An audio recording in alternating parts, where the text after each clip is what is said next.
Welcome to the Slop Temple. We pray this video helps. You begin with a wet face. Lukewarm water opens pores and removes surface oil, so do that first. Then pump 1 or 2 doses of the ManMatter's face wash onto your hand. You want a pea to quarter-sized amount. Work the cleanser into a light foam between your palms and immediately place it on your forehead. Move in gentle circles toward your temples and down toward your nose. This initial lather loosens dirt and helps active ingredients penetrate. Once done with the first sweep, focus on the T-zone and cheeks. You need 30 to 45 seconds of targeted massage to dissolve oil and exfoliate lightly.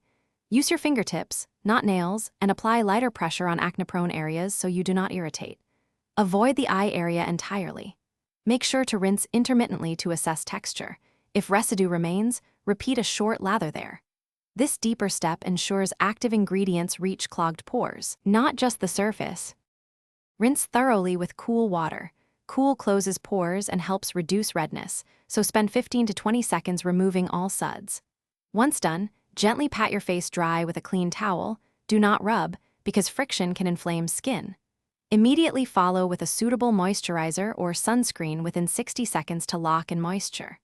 Troubleshooting tip: if your skin feels tight or irritated, cut usage to once daily and switch to a milder moisturizer. If persistent, consult a dermatologist. Thanks for watching. Consider subscribing if we helped you.